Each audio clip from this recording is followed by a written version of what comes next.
Good morning, everyone. It's Sal, Stretford Post. How you all doing? And welcome to another episode of Breaking Dawn. Hope everyone's doing good. Hope everyone's doing fine on this lovely Tuesday morning, guys. Hope everyone's doing beautifully. Thank you so much for joining me this morning. Guys, please, before I start, you know what? All that stuff, all that lovely stuff, please don't forget to subscribe to the channel. And please don't forget to smash a like on the video. If you guys can do that, it'd be absolutely fantastic. It helps the video, the algorithms. And you know what YouTube loves? Algorithming and stuff like that. Absolutely. So it's a lovely day yesterday. Good to see Mbeumo. Brighton Mbeumo signing for Manchester United. Of course, it was done really, wasn't it? It was just the inevitables, the PR, the Manchester United PR, the photos, the little video, as I said. Absolutely lovely. And you know what? It's really good to start the show off with a little bit of positivity. And I want to speak about the quotes that he said yesterday, which were quite beautiful, to be honest with you. It's nice to see. Yesterday, Brian Mbeumo, having signed for Manchester United, said, as soon as I knew there was a chance of joining Manchester United, I had to take the opportunity to sign for the club of my dreams. The team whose shirt I wore growing up. Man United fan, guys. Man United fan. My mentality is to always be better than I was yesterday. I know that I have spirit and character to reach another level here, learning from Ruben Amorim and playing alongside world-class players. Well, that's a little bit of a stretch. World-class players. There are, I mean, Mbeumo, yeah, maybe Cunha is a bit, maybe world-class. Jason Wilcox went on to say, of course, everybody told me about the environment that, I'll go into Jason Wilcox in a minute, but let me just read this one more thing from Brian Mbeumo. Everyone told me about the environment that is being created here and how exciting the plans are for the future. This is a massive club with an incredible stadium, amazing fans. We are really determined to challenge for the biggest trophies. Love it. Nice comments, beautiful comments. Really sweet to see Brian Mbeumo at Manchester United at last, guys. Finally confirmed. We're going to have Mbeumo and Cunha up at number 10s next season, which is great. But this is where the work starts. This is where the summer begins. The summer needs to start now. We need to keep that ball continually rolling down the hill, and hopefully we can get quicker and quicker in this. Use the momentum of this Mbeumo deal to our advantage, and hopefully we will get a few signings through the door, guys, because that's what Man United need. Having watched the game the other day against Leeds United, the friendly, it sort of put a damper on a lot of things, because it's not just that the fact that it was a friendly, it's not overreacting. The fact that it was the fact that we did things that we were doing last season. The same characteristics, the same mistakes, the same lackluster approach, the slow build-up. We were doing that. That's what's the biggest concern for us. So it begs the question, are some of these players simply not fit for the system? They don't work. They're just not listening. I don't know, but I just think it's too slow. Jason Wilcox went on to say, Brian's goals and assists record in the Premier League is exceptional. His remarkable consistency has put him among the most productive players in England for the last 3 seasons. Brian's belief in the project and determination to join the club confirmed he was the perfect fit for Manchester United and the culture we are developing. Okay, great. Brilliant. Culture. He's been watching Stretford Post, guys. He definitely has. Look, you know what? Culture at the football club. Absolutely. The culture at the football club needs to change, as I said, for a very, very long time. Yes, Mbeumo is the kind of player that we need. And when you think about Mbeumo and you think about his career, this guy played in the Championship, guys. No, this player played. He came to England as a teenager, and he played in the Championship. So that held him on good stead. That gave him that elevation to be a good Premier League player, because there's a lot of players who come from abroad who don't quite understand the physicality of the Premier League, because they haven't played in England. Maybe this is the similar thing that happened with Gyökeres. Gyökeres playing for the likes of Brighton and Coventry held him in good stead to go on to great things, because this is why I always say that many of the young players who play in England, who play for Man United, should go on loan. Even if they go on loan to the Championship, they get developed. Of course, Ahmad did the same. Ahmad went to Glasgow Rangers, of course, and then obviously went to Sunderland. But it's very important that you build your physicality up in England, because you will get eaten alive, of course, guys. But that is a great way to start the channel, guys. Start the show, guys. Really good to see Mbeumo at Manchester United, of course, guys. Absolutely. Now, in Italy, over here, where I am in Naples, guys, I hope you're doing well. So I'm going to read out some of the news over here. I've got a little bit of news about Jadon Sancho as well. So let me get into that very, very soon, guys. And let me just read some of your comments. Hope you're all doing well. Good morning, Randall, you legend. I hope you're doing well. Morning, Sal. Is Sancho done yet? Gone yet? Now, look, I'm going to get into Jadon Sancho very, very soon. Big up, Jay. What's going on, my friend? Hope you're doing well. David, the one that said it's a not close play with Juventus, but no. In Italy, Jay, where I am at the moment, there's a Corriere dello Sport, which is an Italian journalist, who said Jadon Sancho is one step away from Juventus. The Juventus club has found an agreement in principle with the English with a permanent transfer, around 15 to 17 million euros, and is in close contact with the player's agents for the final details. The final figure would depend on the severance pay that the Red Devils have recognised to the striker. Basically, that's the amount of money that Man United will pay to Jadon Sancho, striker, as an incentive to leave. Igor Tudor, which is a former Juventus player, as we all know, but currently working at Juventus now, many years ago, is waiting for him to training camp and hopes to embrace him as early as next week. The Croatian, let's remember, immediately gave his consent to the operation and knows that the exits of Mbeumo and Weah will be able to give further boost to the deal. So Mbeumo and Weah are leaving the football club. Of course, Weah obviously was linked to Man United a few weeks ago, wasn't he? We were talking about him on this show, of course, guys. So that is exactly what it is at the end of the day. So that's coming from, obviously, Corriere dello Sport in Italy over here. Exclusive, guys. The fee, though, what I'm looking at is the fee, 15 to 17 million euros, guys. And cheers. And basically, we're going to have to give him a severance pay as well. I mean, as long as he's gone, as long as he's gone, that's the most important thing. We'll probably make a few million. That's good at the end of the day, isn't it? Jay, didn't mean to say payment bloody alter. No problem, Jay. Good to see you, mate. Hope you're doing well. Good to see you. This isn't Harvard anyway, is it? Coco, what's going on? How you doing, my friend? Hope you're doing well. Good morning. Hope you're blessed. Sanjay, what's going on, my friend? I hope you're blessed. Good to see you, mate. I think it's cool with you, of course. Good to see Sanjay again. Dembo, morning. Sal, let's hear some more positive news. Hopefully, we get the momentum going, guys. It's very important that Man United get the momentum and move on to the next transfer target now. The Mbeumo deal's done. It's in the bag. We've done it. Now we need to move on to the next transfer, and the next transfer after that, and the next transfer after that. That's what we have to do. Big up, Paul. What's going on, my friend? Good morning. Hope you're doing well. Really good to see you. Hope you're good. Big up, Natty. What's going on, my friend? Hope you're good. Good morning, Sal. Is it true Jackson want what Fabrizio said? Man United have not approached Nicholas Jackson. I'm not going to go after Nicholas Jackson. This is what I'm hearing over here in Italy. Okay, Man United are not going to sign Nicholas Jackson. Number one, Nicholas Jackson. Whatever we think about Nicholas Jackson, his price tag is too much. Chelsea have put an astronomical amount of money on his head, which is Man United won't be good doing that deal. But a deal Man United could be doing, and one that has been circulating quite, rifely in the last, 24 hours, is SESKO to Man United. SESKO looks the most likely striker to sign for Manchester United right now. If I'm going to tell you the truth, it is looking like SESKO, looking like the most likely signing for Man United in regards to that striking position. Now, SESKO does divide opinion. I've been a fan of SESKO for a couple of years. He has sort of dropped off a little bit. He hasn't really gone to the levels that I thought he would go to. 13 goals in 33 appearances last season, of course, for Leipzig. And what I would say is that I'm not gonna totally write him off. I think that players can have bad periods, good periods, especially young players and stuff like that. But people make points about Rasmus Højlund, and but let me tell you something about the similarities between Rasmus Højlund and SESKO. There's no similarities at all. They're two completely different players. The thing with SESKO, what SESKO does, SESKO can score the absolute worldies, right? And miss the easy chances. Rasmus at the moment right? He's not scoring any chances. He's not doing well. He's not scoring any chances.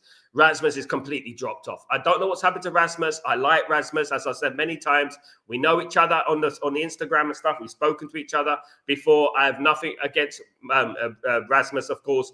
I just feel like something has gone on there. I don't know what's going on with his mentality, whether he's just completely lost it. Look, we have to look at things in context. That, you know what, he's thrown into the deep end at Man United, and expected to score goals. But unfortunately, that's the nature of the beast. This is Manchester United at the end of the day. If you want to be a main striker at Man United, we've had great strikers side for this football club and completely revolutionised Man United. We look at Eric Cantona, for example, Dwight York, for example, coming in and being that missing piece of the puzzle and making a difference for Manchester United, of course. But, what we say is this. With Benjamin SESKO, we cannot compare it to Rasmus, although I wish Rasmus all the best, and I hope that Rasmus finds his form and becomes a good player for Man United eventually. If he doesn't, then I wish him the best of luck wherever he's going. I do feel, however, that Rasmus needs to be on the bench, and I think it should be either Chido or a player that comes in, i.e. SESKO. I mean, obviously, people have been watching this show for quite a while. SESKO was not my first choice.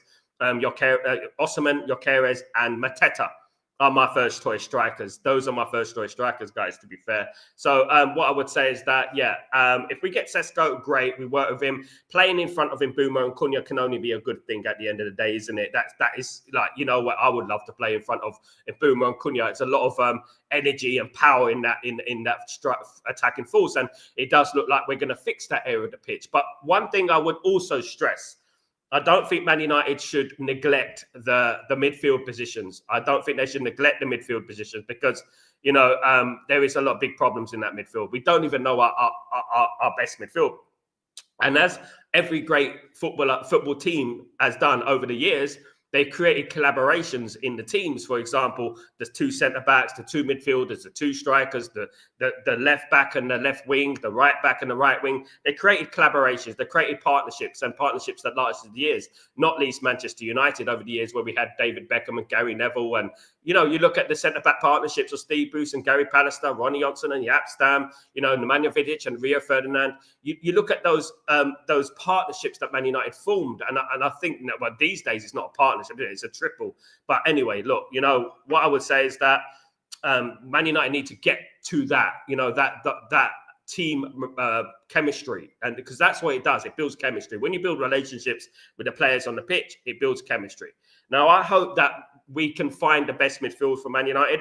If we don't sign a midfielder, I hope that we can find the best two, because look, we're sort of like changing it every single game, Alex Ferguson, when Sir Alex Ferguson used to manage Man United, even when he changed the team, it was always like for like. You know what I mean? It was always like for like. If it wasn't Dwight York, there would be like, he would leave the football club. It would be Berbatov coming in, similar sort of players. You know what I mean? And stuff like that. And that's what I would say. I think we need a direction, and I think we need to know what our best team is, because at the moment, I don't think many of us know what our best team is, guys. So look, speaking of the best team, I wanted to know what your thoughts are in regards to the best team. If it was now, if we started the season now, what would be Manchester United's best team? Now, let me get into this. Okay, so let me see. Right, let's get this. So, if Man United started the season with this team, okay, with this team here, do you think that's good enough? Do you think that team is good enough to take Man United forward? Okay, so big up lineup builder, by the way. Lamens, Yoro, De Ligt, Heaven, Ahmad, Ugarte, Fernandez, and Bruno, Mbeumo, Cunha, and SESKO.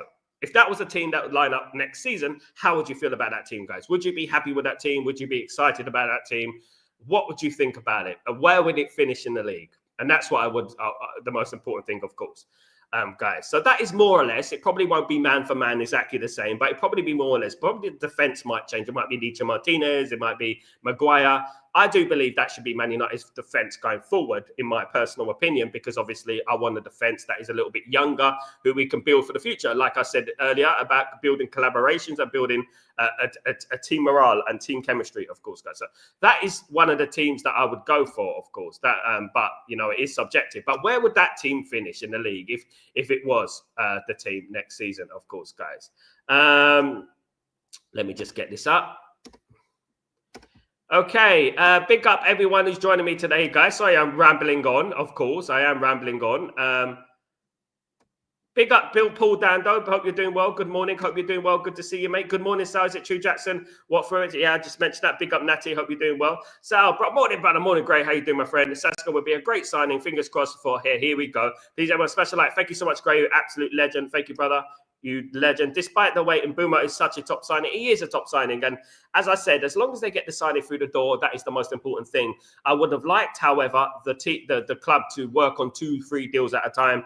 It seems like we're incapable of doing that. I know that this Mbeumo deal was incredibly difficult for them.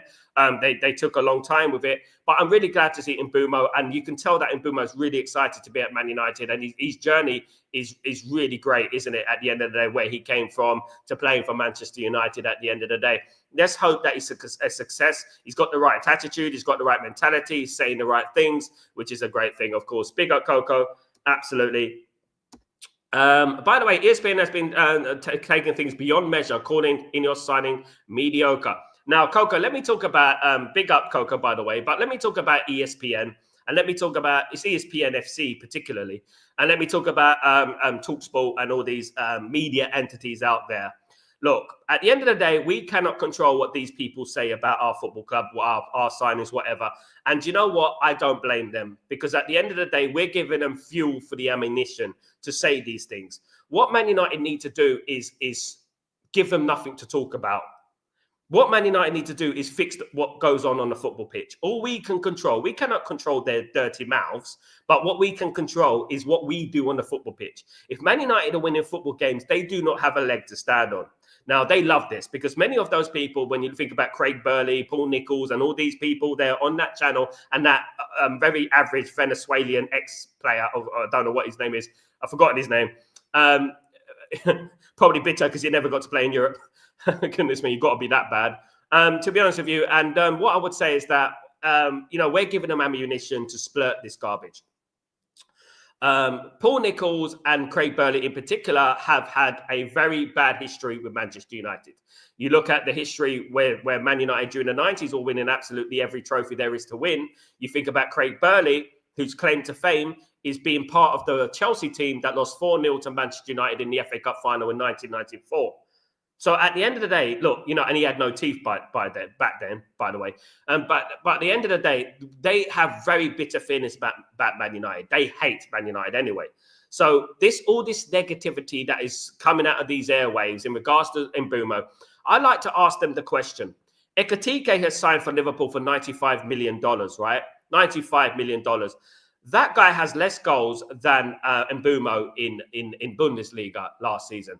Mbeumo has more goals than Ekitike, playing in number 10. Ekitike was playing in the top three, in the front three, and they're signing him for 95 million euros. Florian Wirtz signed for Liverpool for 150 million euros, guys. So what is going on there?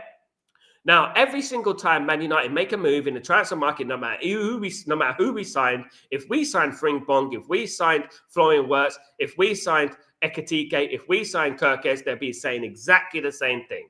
It's the fact that it's the badge that they're scared of. They're scared of a resurgent Manchester United. They're scared of the wounded beast. They're scared of looking like cracks. I can only imagine what it will be like if Man United are successful. What would they have to talk about? I'll tell you right now, let me give you an example, right? When media started to grow in England, when like the Sky Sports, ESPN, and all these companies that started coming out of the blue, showing live football, of course, guys. When we were successful, even back then, when we were successful, people still found a way to twist the negative. They always found a way to twist the negative. Even back then, no matter what it was, they would make up stories. They would create hostilities. This is why Sir Alex Ferguson didn't get on with the BBC and didn't get on with various journalists and stuff like that, because he knew that they fabricated a lot of things. Even in the press conference, Alex Ferguson was shutting down. So even when we were successful, media were trying to slander Man United, were trying to bring Man United down. So do you know what? At the end of the day, I don't care what they have to say. But one thing Man United have to do is concentrate on us and win games. Because when we win games, they ain't got a leg to stand on. We're giving them ammunition. We're giving them a life support machine to talk about Manchester United, unfortunately. Big up, Coco. Big up, Coco. Hope you're doing well. Natty, He is a brilliant signing. Hopefully get many more. I hope so as well. Natty, big up yourself. Jay, I'd prefer Mateta over the other strikers we're linked with other than Watkins. Me too, Jay. I think, Jay, you at the end of the day, I think that Mateta is highly underrated in my personal opinion, in my humblest opinion. I think Mateta is underrated. I think Mateta would be absolutely a revolutionary signing for Man United if Man United managed to do that. Unfortunately, it doesn't seem like we're very interested in him at the moment, which is very strange.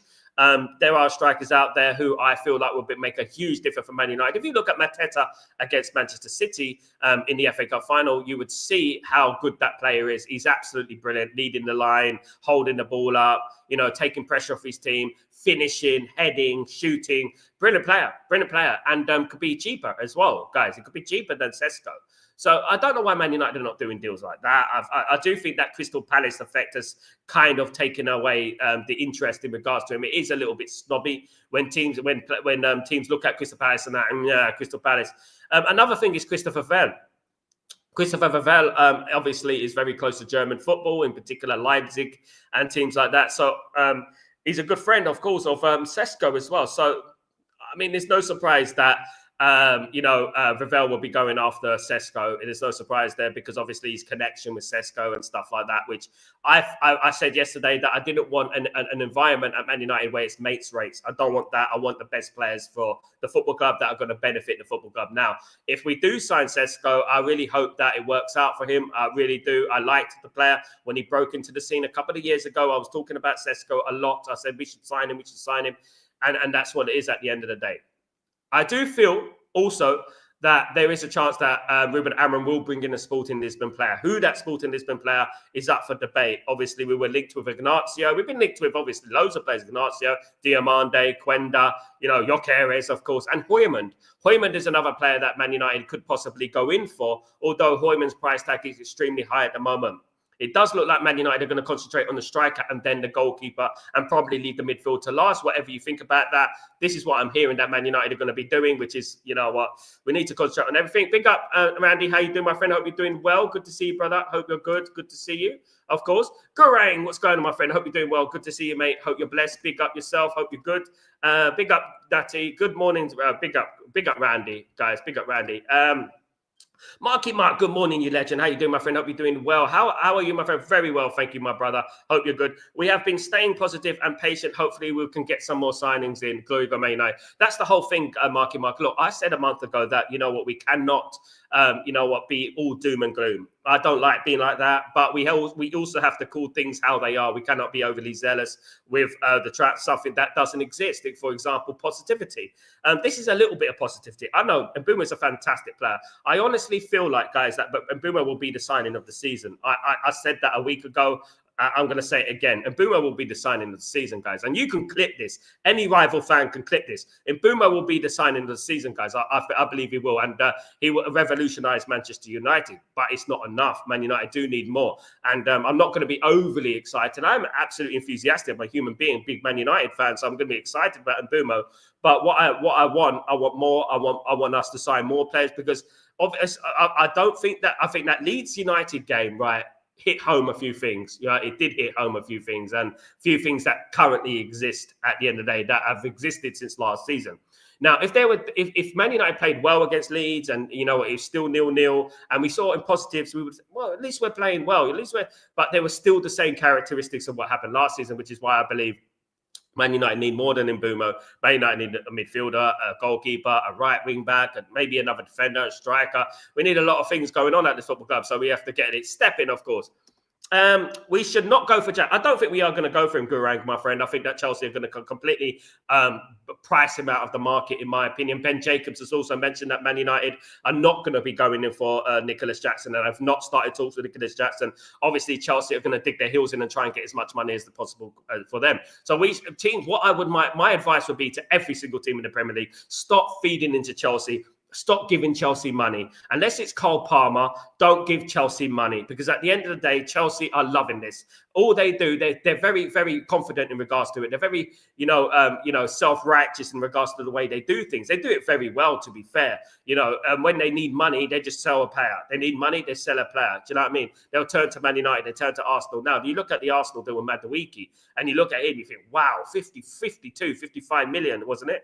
Unbelievable price for him. You know what I mean? At the end of the day. And people complaining about Man United signing Mbeumo for 65 million, who scored 20 goals for Brentford last season. Do you know what I mean? At the end of the day, not Chelsea, Brentford from the wing. So look, at the end of the day, look, you know what I would say is that, yeah, Nicholas Jackson is he's not the striker that Man United need. If anyone's going to compare Rasmus to anybody, it would be Nicholas Jackson at the moment. Even though I feel like some of the chances that Nicholas Jackson missed over his career at Chelsea, I think Rasmus would have put him in the back of the net, in my opinion. When Man United sign a striker, I do believe Man United have to raise the bar. They have to sign a striker that is a huge difference to what we currently have. We cannot be signing players for 60, 70 million who are similar and who represent a huge risk. Okay, now there are people on this channel, obviously my friend Tyborg and people like that, who watch a lot of the Bundesliga, and they have their concerns about SESKO, just like we had our concerns about Ekitike when we were linked to Ekitike. By the way, Ekitike is a Man United fan as well. So look, the players that I think about when I think about players that are a safe option, when I think about a player that is going to score goals, obviously there was Osimhen and Gyökeres, and the next one was Mateta. He was one of the players that I said that, you know what, he's going to score goals for Man United. You know, he's got that power, he's got that presence, got that Premier League experience and stuff like that. But, as long as Man United bring in a striker, I believe in what they're going to do with the striker. I believe they're going to sign a striker that is capable of putting the ball in the back of the net. And look, guys, a 22-year-old like SESKO, loads of bags of talent, lots of room for improvement, playing in front of Mbeumo and Cunha with Ruben Amorim. It can only way us up, isn't it? The only way is up. And we hope that, you know what, he comes to Man United and he absolutely tears the roof off and gets a couple of goals on his debut against Arsenal. What about that? Imagine that. Jay, Gyökeres also played for Swansea and fouled. Absolutely, Jay. And this is the thing. You know what? People are forgetting this. Look, you know what? I'm not going to take any shine off Gyökeres. But he's a 26, 27-year-old. He's never proven himself in England. He didn't score goals in England. He wasn't good in England. And he went to Sporting Lisbon and scored a lot of goals for Sporting Lisbon under Ruben Amorim, by the way. Under Ruben Amorim. Okay, all right, he done it in the Champions League. And that is something we have to admit, that he done it in the Champions League. So that is a big thing, isn't it, guys? But this is not a guarantee that he's going to score goals. By the way, he hasn't signed for Arsenal yet. He hasn't signed for anyone yet. The negotiations are still going on, by the way. There is a possibility that Gyökeres stays in Portugal this season. Now, if that is toxic, I don't know what it is. Absolutely. Gurang, I think we should get Lamens these weeks. Obviously, Senny Lamens, who's been mentioned on the show for over a year now. Senny Lamens is a very interesting goalkeeper, a very talented, generational goalkeeper, in my opinion. I think he's the most talented young goalkeeper in Europe. I think that at his age, I think he's absolutely fantastic. Was always my first choice. Now, what my biggest concern is this: the biggest concern that we have with the goalkeeper situation is basically Onana. Now, if Onana doesn't leave the football club, it's going to be difficult to bring in a goalkeeper, right? But I do believe Man United should still make the move for Lamens. Lamens is going to be 20, 25 million, if that. Man United could quite possibly strike a deal with the Belgian player. And you know what? What I would say is that get him in, put Onana, keep Onana as the first team goalkeeper. Do that, but gradually lure Lamens into the team and slowly turn Lamens into the number one and drift out Onana. I think that's the only way we're going to get rid of Onana. Onana's going to dig his heels in. If Onana doesn't play football, Onana will leave the football club, because obviously we've got the World Cup as well coming along as well. So I do believe Man United need to chase number one. No disrespect to Onana. I don't think Onana's a good enough goalkeeper for Man United going forward. I think he creates too much indecisiveness and anxiety within the football team. So I think Man United do need to bring in a Senny Lamens. And the thing with Senny Lamens, as I've said many times, he's way above his years. He's way beyond his years, and he's very commanding. He's a leader as well, a naturally born leader. He can command his area. He makes shots. He's good with his feet. What else do you want? And his price tag is pretty good as well. So at the end of the day, what else do you want? It does look like Vitek could be leaving the football club. Obviously, there was rumours about Vitek and Ruben Amorim. That hasn't escalated. I haven't heard much about that. But in regards to Ruben Amorim and Vitek not seeing eye to eye. Obviously, Bayındır is looking to find first-team football, so Bayındır could quite possibly going back to Turkey. Also, Heaton, I don't think Heaton is going to be playing second fiddle to Onana. I don't think he's that goalkeeper. I think Man United need a younger goalkeeper, like I said in the men's in between the sticks. I really do. And, you know, there's no substitute for having a great goalkeeper between the sticks, and the consistency of a good goalkeeper between the sticks. As proven over the most successful Man United teams, we've always had the common demeanor is we've always had a good goalkeeper between the sticks, and that's what it is. And everyone knew what happened when Schmeichel left, when we got obviously Mark Bosnich and, Ramin van der Hal even played for a little period, Fabian Barthez, Tim Howard, all these players, Carroll, they played for Man United and they weren't good enough. And you can tell that it affected the football team. So when Van der Sar walked into the football team, you can sense an air of relaxation overcome Man United. It was almost like it was meant to be. And you felt like, this is the goalkeeper that we needed. Do you know what I mean? Because every other goalkeeper that we had in the team, you always had that element of anxiety.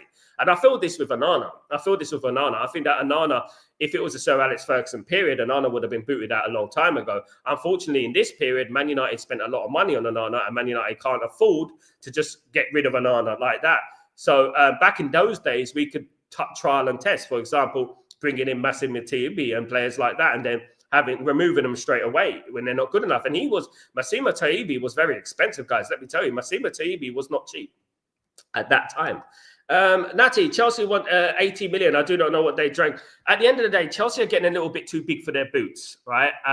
Someone mentioned to me, I've been watching various podcasts as well, saying that Chelsea are now more successful and more bigger than Man United because they won the Conference League and they won all the trophies in the world. Now, let me tell you something about this, right? Let me just tell you a little thing. Chelsea shouldn't have even been in the World Club Championship. The World Club Championship should have been Liverpool and Man United. The World Club Championship, right, should have been based on historically the most successful teams in England, right, and in Spain, and in France, and in Germany. It should have been like that. It should have been Chelsea. Man United and Liverpool should have been in that World Club Championship, number one. So let's not talk about that. So when you talk about Chelsea being the most successful and Chelsea doing this and doing that, Man United didn't play in the Conference League. At the end of the day, Man United never played in the Conference League. So how can we win the bloody Conference League at the end of the day? We've won the Europa League. We've won 3 European Cups. We've won 20 Premier League titles. We're still more successful than Chelsea at the end of the day. How can you win something that you're not involved in? It doesn't make any sense, does it, at the end of the day?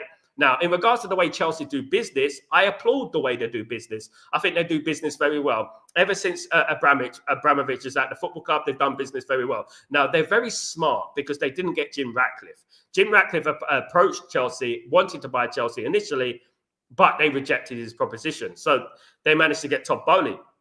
So obviously, it's a lucky escape for them. But what I would say is that, 80 million for Jackson, my goodness me. Oh, my God. Unbelievable. I'd rather buy a bloody Michael Jackson's corpse for 80 million than Nicholas Jackson for 80 million.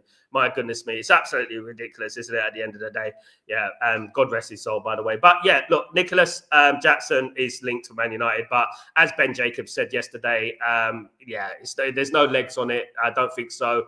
Man United are not going to make an approach for him. It does look like Benjamin Sesko will be that guy going forward, of course. Gurang. I would to get Isaac over Sesko, just Garnacho and Anthony. Isaac would be great. Gurang, Isaac would be absolutely brilliant, Gurkani. But there's two things here in regards to Isaac. Isaac is probably the best striker possibly Man United could sign. But let me tell you that right now. Isaac would be the magnificent sign. It would be the best signing Man United sign, right? Let me say that right now. But I've never put him in the list of strikers Man United should sign because I've never felt it was realistic. The other strikers, even though they're like unlikely, I always felt there's a possibility. You know what I mean? In regards to we could sign him. If we pay the money, we could sign him. For example, Osman's gone to Galatasaray. If Man United wanted to, and Man United pushed the barriers down, Man United could quite possibly get Osman. When you think about Isaac, you got two things, right? You got the Newcastle thing, that they're in the Champions League, they're in the Premier League. They don't want to strengthen a rival. Well, kind of a rival, isn't it? We're going to be a rival. We have to believe. But, they're going to strengthen their team. They don't want to sell Isaac to Manchester United, even though they need money. Funny, isn't it? Saudi, owned by Saudis, and they need money. But, also, will SESKO want to go to Manchester United? We have to understand that. Will SESKO want to go to a club like Manchester United? Now, I would, because I'm a Man United fan, of course. But is Isaac a Man United fan? Now, I would love to see Mbeumo, Cunha, and Isaac. I think that would be the deadliest trio in world football. I'm telling you right now, and I'm not even exaggerating. I think it would be better than Lamine Yamal, Pedri, and Rafinha and Lewandowski. I think it will be. I think Mbeumo, Cunha, and Isaac would be absolutely phenomenal. But Man United and Newcastle don't see eye to eye. Anyway, even on a good day, it's very rare that Man United and Newcastle do business. For whatever reason that is, we just don't really get on with each other as two football clubs. They're trying to create a rivalry with Manchester United as well. They're desperate for a rivalry with Man United. They win one trophy in 80 years and they want to create a rivalry with Man United. And this is the thing, isn't it? So, I mean, we're the most hated club in the Premier League and no one wants to do business with us. That's absolutely fine at the end of the day. But Gurang, I absolutely agree that Isaac would be a fabulous signing, but he's going to cost 80 million upwards, mate. It's going to be a lot of money. Natty, Chelsea won 80 million for Jackson. I do not know what they drunk. Absolutely, Natty. Big up, Natty, by the way. Of course. Gurang, the front three of Mbeumo, Cunha, and Isaac in the front three. Top four, that's title winning. That's a title challenging front line, Gurang. I don't think Man United would challenge for the title because of our midfield and obviously a couple of other positions in the team. But that front three there is a title challenging front three. Don't let me tell you anything different. That is a title-winning transfer. I would urge you to come to me and say, which front three would be better than Mbeumo, Cunha, and Isaac? There would be nothing. Now, I would urge anyone to come at me and say, who's better than Cunha and Mbeumo in the Premier League right now? Right, in the Premier League right now, as two number 10s, who's better than Cunha and Mbeumo? And we cannot say Florian Wirtz because Florian Wirtz is not proven in the Premier League, is he? He didn't prove himself in the Premier League. He hasn't proven. He played in the Bundesliga and has less goals than Mbeumo. Absolutely.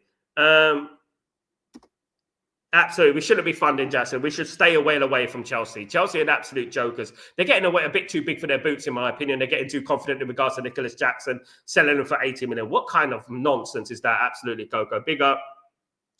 Big up Kenny, by the way. Hope you're doing well. Good morning, my brother. Hope you're good. Mateta or Watkins for me, Sal. Look, at the end of the day, Kenny, look, you know what? As I said yesterday, and I've said a number of times this last week, is that I wouldn't really be bothered.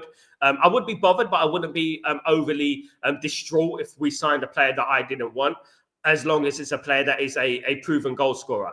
Because at the end of the day, look, we have a habit as Man United fans of being extremely snobby in regards to the players that we like. I look at Man United right now, and we haven't scored goals for the last 2 years. We've been on a minus goal difference for 2 years under Erik ten Hag and under Ruben Amorim. I want a team to score goals. I'm fed up doing these watch-alongs and not seeing goals. We're not seeing enough goals. It's more like watching chess than watching Man United. And the thing with Man United, we're very predictable as well. And this is why what concerned me about the Leeds United game, because I know that in the Premier League, if that was the Premier League game, Leeds United will get a free kick on the edge of the box, 80-odd minutes, and win it 1-0. And that is what we've done so many times over the last year or so, 2 years. We're not getting thumped, but we're not winning those tight games. To win those tight games, you're going to have a good striker in there who can turn on a sixpence and bury that ball in the back of the net, who can take their half chances. And those chances are the small margins in football. Well, even when you look at the treble winning season, when Man United won the treble, Man United had many games in that season where we won 1-0. People don't remember when we won 1-0 against Charlton Athletic in the 91st minute.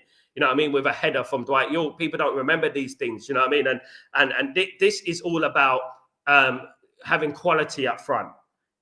Quality up front. At the end of the day, if we had Rasmus Højlund playing for Man United in 98-99, we wouldn't win the treble, would we? At the end of the day. So Man United needs need a prolific striker, someone who could put the ball in the back of the net, someone who's going to complement Cunha and Mbeumo. Can you imagine Cunha and Mbeumo and whatever striker we say? I would love Mateta myself, Kenny. I would absolutely love Mateta at the football club. I think he's a fabulous player, but I don't think Man United are in for him at the moment. And even though he would be cheaper than SESKO, of course, guys, he would be cheaper than SESKO.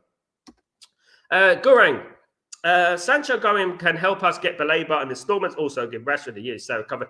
Look, at the end of the day, I do think Man United need a midfielder, my friend. I like Wharton, I like Baleba. I think they're fabulous player. I think Baleba is an absolute incredible player, an absolute beast in that midfield. But what I would say is that, Man United at the moment are going to get the striker situation sorted out, and then hopefully we move on to the midfield and the goalkeeper. Ruben Amorim did say that before the season ended, he did say that we're not going to get all the business done in one window. Whatever that means. I mean, at the end of the day, maybe he's playing down expectations. But if Man United, for argument's sake, got a striker, got a midfielder, and got a goalkeeper, I think that will be a very successful window, this one. Even in the position that we are, I think that would be a very successful window. To make it an absolutely brilliant, fantastic window, Man United would have to sign a right wing back and things like that, and another defender. So that would be an absolutely fabulous window if Man United managed to just get a striker, a midfielder, and a goalkeeper. Because then we'll have Mbeumo, Cunha, a striker, a midfielder, and a goalkeeper. So that's 5 players. I did predict that Man United was need to sign 5 or 6 players this summer. Of course, absolutely. Dembo. Leon Cunha and Mbeumo is better than I expected in the window. 6 striker, then I need number to be. I don't think it'll be a 10 out of 10. I don't think it'd be a 10 out of 10, mate, because Man United need a right wing back at the end of the day. Of course, Man United I need a defender if you're being realistic, because at the end of the day, Leach is injury prone, and then obviously you've got Evans and Lindelof who've left the football club as well. But I would say in your case, you know what, it will be a 7 out of 10, an 8 out of 10 if they get a number 6, if they get a goalkeeper as well as a striker. You have to give them their props, Dembo. Absolutely, you have to give them their corn. And like I said, Dembo, a month ago, I said what we have to do as Man United fans is very frustrating, right? That we're not getting the players in that we want to get the players in, and the players in are coming in too slow. They're coming in slow. But if Man United managed to do that, that's why I said there was many people on here crying and moaning and this and that. And look, I'm upset as the next person. I'm frustrated as the next person. But there were many people coming on this channel just to moan. Right. And the thing is, what I said is just be calm. Just be calm. You never know what can happen. You might get a slap in your face with a salmon, and we might actually sign some players, you know. And even though it's not perfect, and it would be a 10 out of 10, Dembo, if we got the players in early as well. You know what I mean? Because by the looks of things, Man United are not going to get business completely completed by August, probably. It might even be on the last day of the transfer window, which would mean that the season had already started. So that's not great. You know what I mean? If they got all these deals done, but we know it's not as easy as that, especially with Man United. We don't run our football team like Chelsea. We're very slow in the way we do our movements and stuff like that. We're still very slow, of course. But if they got the deals done, as long as they got the players in, I mean, I'd be absolutely delighted if we got a striker, a midfielder, and a goalkeeper, as well as as well as Mbeumo and Cunha. I think that would be very good, and I'd be very impressed if they did that. Do I think they will get a midfielder? I mean, I'm a bit skeptical at the moment. I mean, as much as we need a midfielder, I don't think they're going to. I think that they are quite worryingly going to neglect that position. And I do think that we need a midfielder. 2 concerns for me is that I don't think Bruno is good enough for the central midfielder. I don't think he's good enough for that position. I don't think he's got the technical awareness and positional discipline to play in that position. Also, I think Casemiro is a little bit slow. And Mainoo's, I don't know what happened with Kobbie Mainoo. I have no idea what's going on with Kobbie Mainoo at the moment, but Kobbie Mainoo had a fantastic first season, and then he drifted away a little bit. And I don't want to hear anything about tactics, because as I said yesterday, you know, great players show themselves, they exert themselves in any position, in any formation. As I said, Zinedine Zidane played in the back 3. Zinedine Zidane played in the 4-4-2. You know what I mean? Zinedine Zidane played in the 4-3-3. Always shined. Great players shine regardless of what you do. You know, playing in a different formation doesn't stop you from keeping the ball and passing the ball well, does it? At the end of the day, you know, and it is all about football intelligence. Now, look, you know, I don't know what's going on with Kobbie Mainoo. I really do hope that Kobbie Mainoo has a good season this season. We do need that number 8, that guy who can bring the ball forward, can be the link between the midfield and the strikers. And obviously, we need the number 6, who could be the link between the defense and obviously the midfield. So, look, you know what? Is Bruno that guy to do the number 8? I don't think he is. I think that we're shoehorning him into the team and hoping it comes good. You know what I mean? At the end of the day. So I do think Man United need a midfielder. It'd be absolutely fantastic if Man United got a Baleba or Wharton in there. And I'll tell Ruben Amorim this, right? And if he ever listens to this, my one advice to Ruben Amorim is say, do what's best for the team. Don't do what's best because you know what, he's got a few penalties and he's done pretty well on a stat level. do what's best for the overall team. Now, football doesn't deal with absolutes, as I said. Just because someone plays for the football club and scored a lot of goals doesn't mean that we will play better if they don't play. At the end of the day, one thing that's strikingly obvious over the years is that Man United have had a lack of a team ethic. We don't have a team, and we have very, very individual kind of players that don't work with each other. That's why that Rasmus gets isolated sometimes. Of course, big up Dembo, by the way. Hope you're well. Donna Dusty, what's going on, my friend? Hope you're doing well. Has Malacia been sold, please? Not yet, mate. Not yet. Vivel is trying to convince Amram that SESKO is the number 9 for us. Amram's still not convinced at the price. He wants a Premier League proven. I agree, Bill. This is where you're going to become conflicted, isn't it? This is where they're going to have arguments. As I said before, there's a lot of chefs in the kitchen at Man United. You've got Vivel, you've got Wilcox, you've got Jim Ratcliffe, you know what I mean? You've got Barada. You've got a lot of chefs in that kitchen right now. And what I would say is that obviously they all got their own individual egos and their ideas of what Man United need to do. Now, I think that basically how Man United work at the moment is that Ruben Amorim will have the big opinion in regards to what player he wants. And then there'll be obviously the adjudicator of people who will start saying, is it good enough? And they'll debate between them. Are we going to get that player? Should we get that player? Is he good? How many goals? And they'll probably do a meeting and everything with all stats and everything like that on the screen and stuff and analyze that player. I agree with Ruben Amorim. To an extent, I do. I think that Man United do need an experienced striker. That striker for me is Mateta. I think Mateta is that guy. I think he's that guy. Obviously, if Ruben Amorim, who's a very, very big character in regards to developing young talent, in regards to developing strikers, he would know about SESKO. So why is it that he doesn't want SESKO? Why is it? I mean, I feel for him a little bit because I do feel for him a little bit because he to give him the best chance, he's going to have to, have a striker that can score goals. You know what I mean? He's looking at SESKO thinking 13 goals and 33 appearances, like I'm thinking. If I'm thinking like that, guys, I'm thinking 13 goals and 33 appearances. I'm thinking that's not good, is it? That's not really a good level at Bundesliga as well. You know what I mean? So I would be concerned, of course, you know what I mean, at the end of the day. Ruben Amorim needs the biggest chance that he could possibly get. And for me, for the striker situation, I agree with Ruben Amorim. I think we do need someone who's prolific. But it does look like SESKO is the guy for Vivel, for Wilcox, for Barada.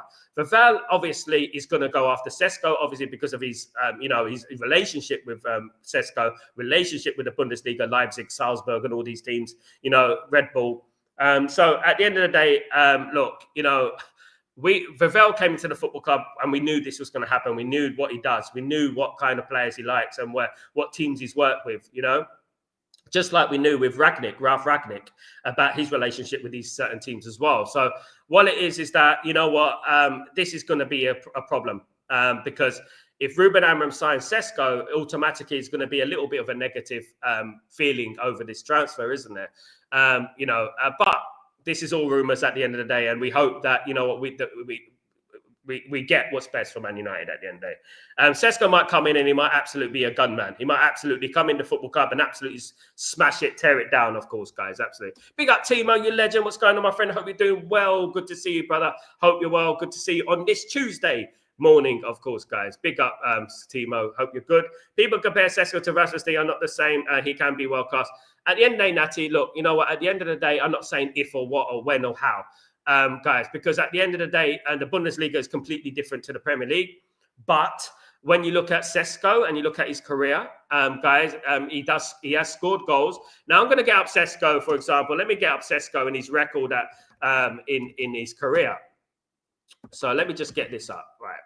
So Benjamin SESKO, right, is heavily linked to Man United, this one does have legs. Okay, he's 22 years old, just turned 22 years old. Valuation is 70 million euros, right? Okay. Right, let's have a look at his record here. So stats, let's say all seasons. Okay. So let me have a look at this. So let's go with goals, all goals. Okay, so he's judged on goals at the end of the day, isn't he? So let's have a look at this. Okay, so if I can get this up. So for Leipzig, he's got 87 appearances, 39 goals, 8 assists. Okay, so that is not bad for a 22-year-old. So he's got 87 appearances, 39 goals. So that's just under 1 in 2. For Salzburg, he had 79 appearances, 29 goals. For FC Liefering, he's got 22 goals in 44 appearances. And then obviously he played for the youth team of Salzburg, and he played for Salzburg under 18s as well. But 39 goals. So if you know what, when we look at that, 39 goals in 87 appearances for Leipzig in the Bundesliga. Remember, he's only 22, right? He's only 22. So we have to bear that in mind, guys. Now, when we think about Rasmus Højlund, for example, and people want to compare the two. So we look at Rasmus Højlund. Let's look at Rasmus, all right, and his career. Okay, so Rasmus Højlund, for example, let me get up the stats. So Rasmus Højlund, all goals. Rasmus Højlund, for example, when he was playing in Italy, he's only valued at 35 million. That shows his level is really dropped, hasn't it? So for Atalanta, okay, in Serie A, right, let's start with FC Copenhagen, okay? No, Sturm Graz, 21 appearances, 12 goals, okay? Not too bad. He was very young then as well. So that was a while ago, okay? So he was in his teens then. For Copenhagen, he got 5 goals in 32 appearances for Copenhagen. In my opinion, that's very poor. Even if you're 20 years old, that's very poor. 5 goals in 32 appearances. For Atalanta, he had 10 goals in 34 appearances, which for me, in my humblest of opinion, 4 assists. In my humblest of opinions, that is a midfielder number. It's not a striker number. That's a midfielder number. For Manchester United, he's got 95 appearances for Manchester United, 26 goals. So it's like 1 in 3 at Man United. And it is decreasing right now, to be honest with you. So most of the goals that came with Man United came in the first season, didn't they? They didn't score many last seasons. But he's never been really prolific. He's never been prolific. You know what I mean? And that's the thing. SESKO, you can see from his numbers, at least 1 in 2, right? And he's 22, and his numbers are starting to increase. So SESKO has the possibility to be a very good player, but we have to wait and see, of course. Anything can change. Revert 7. Good morning, Sal. Watkins for me at the right price. Then in a couple of years, a big at the moment, the strikers in the market. So the problem is, though, Revert 7, is that Watkins is going to cost the same as SESKO, and Watkins is going to cost the same as Mateta. You know, that is the biggest issue, of course, with incentives and that. So impatient for the Sancho, sure, but that's it. Here we go. Absolutely, me too.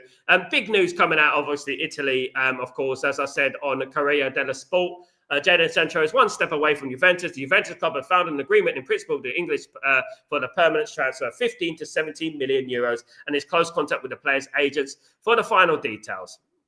So that is news coming out of Italy. I'm over here in Italy, of course. So it does look like, obviously, with Juventus getting rid of the likes of Mbeumo and Weah, it does look like that Sancho will go to Juventus. It's looking very, very likely now, guys, which is great. But obviously, it also depends on the severance payment that Man United make to Jadon Sancho, of course. Jadon Sancho is going to get that severance payment, isn't he? The greedy person, of course, right? Yeah. Madness, isn't it, at the end of the day? Nut, what's going on, my friend? Hope you're doing well. Let Sancho rot alone with a team to play for. He will then have no career left. Then United sends a clear message. True, big up. We used to do things like that. That said, I've never been a single match of SESKO. He might be the real deal. I mean, at the end of the day, he's a raw talent. That's how I could put it, Revert 7. He's not the finished article. He misses great chances. He scores very good chances. The biggest overriding thing with SESKO is that he gets in those positions to score goals, which is interesting as well, which is good as well, of course. So, you know what, with SESKO, I think that under Ruben Amorim, can Ruben Amorim turn him into the striker? We'll have to wait and see, you know. Marky Mark, you're right, Sal. We need a midfielder. I'm tired of teams running through the middle. I'm tired of the pedestrian, slow sort of build up that Man United have. And the midfield is a big part of that. The defense is a part of that as well. We're very slow. And one thing I've never liked about, you know, any football team is teams that stand still on the ball. No player should be standing still on that football pitch. No player. When they've got the ball, they should not be standing still. And I saw that a lot at Man United, especially in the Leeds United game friendly the other day. I saw a lot of standing still, and that that should never be happening, of course. Sal, which midfielder do you think we assign? At the moment, if I was a betting man, I don't think Man United will sign a midfielder this summer, although we need a midfielder. I feel like if Man United should sign a midfielder, it'd be Wharton for me. Wharton would be that guy. Second is Baleba. Of course, I like that player very much, of course, guys. And obviously, there was news about Javi Guerra as well, of Spain, the Valencia player. There was interest in him as well, so that is interesting as well, of course. Our midfield is Steve, big up Randy. Bill, 100% our bogey in his midfield. Bruno is not the midfielder and never has been. Casemiro is just getting his last payday, and then he's off to America. Casemiro has been a generational for many, many years. But one thing we have to understand about Casemiro, and we have to put it in perspective, is that when he was playing for Real Madrid, he played alongside Alonso and Modric and Toni Kroos and players like that. So this was completely different. So when he's walked into this team, he does get somewhat exposed to reality in regards to his ability. Now, look, I'm not saying that he's a bad player and that he had a fantastic first season at Man United, but you're only as good as your last season. And last season, he was poor. And, we have to understand that the Premier League is a different animal now. What happens in the Premier League now is that a lot of teams have very athletic, fit, young players in the midfield. They do. And that's what Man United need. Man United is severely lacking in pace. Bruno's slow. I don't know anyone who said that Bruno's fast. He's slow. He's very square-footed. And when you're square-footed in the middle of the park, it's very difficult to get those little intricate little passes, those flicks and stuff like that Paul Scholes and great midfielders of the past used to do, of course. So what I would say is that Bruno does not have the characteristics of a number 8. I don't think he should be our number 8. I think Man United have had an issue and have been our own worst enemy in regards to shoehorning players into certain positions, in my opinion. And we need to stop that. Natty, Sal, at the first game of the season, how many players will we sign? I'm guessing, guys. I think Man United have got 2 at the moment. We got 3 with Leon. We got 3 players at the moment. I think Man United will sign a striker, and Man United may sign a goalkeeper. So that will be 5 players Man United bring in, and that is exactly what I said 5 or 6 at the beginning of a few months ago. I said Man United will sign 5 or 6 players.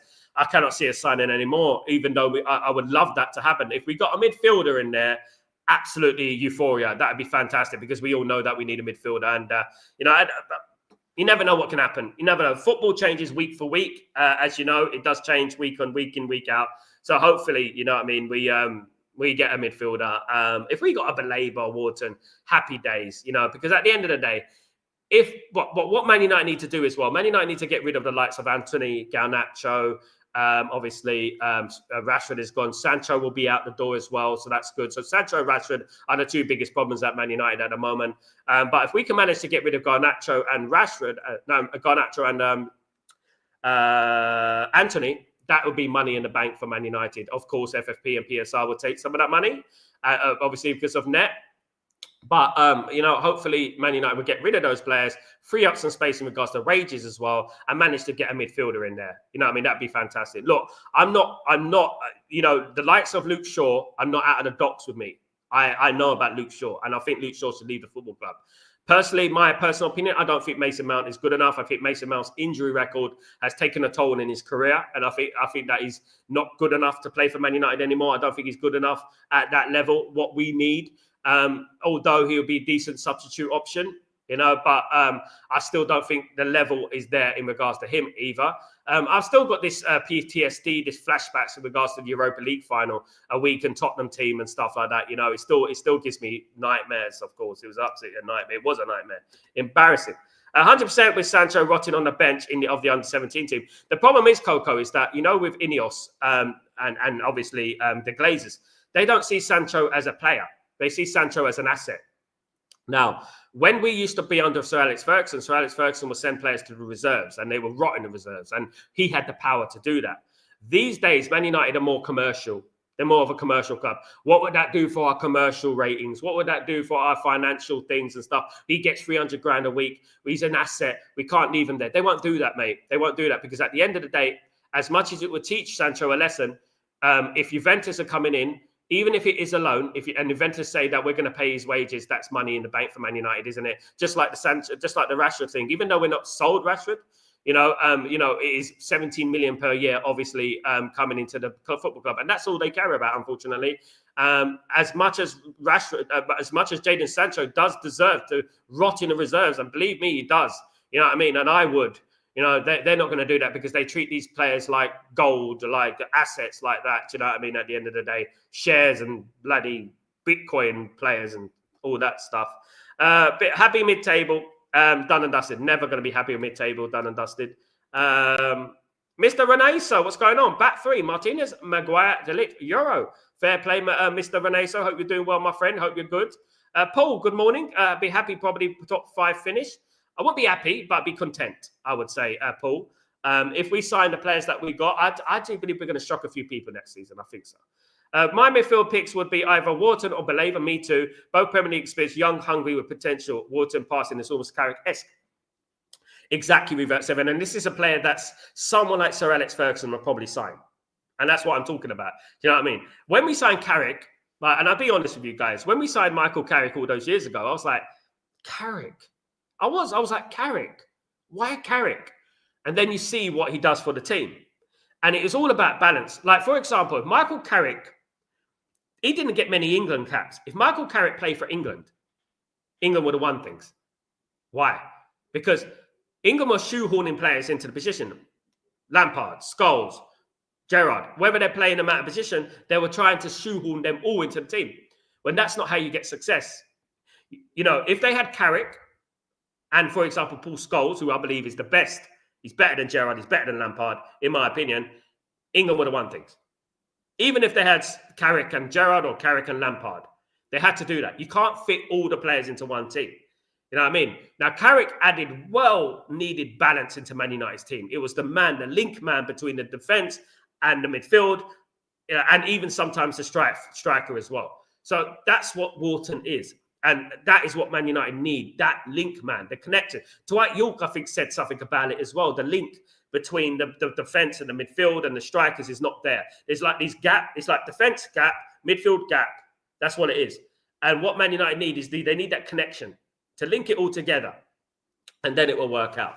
They also need relationships on the pitch as well and understanding each other's games and stuff like that. Of course.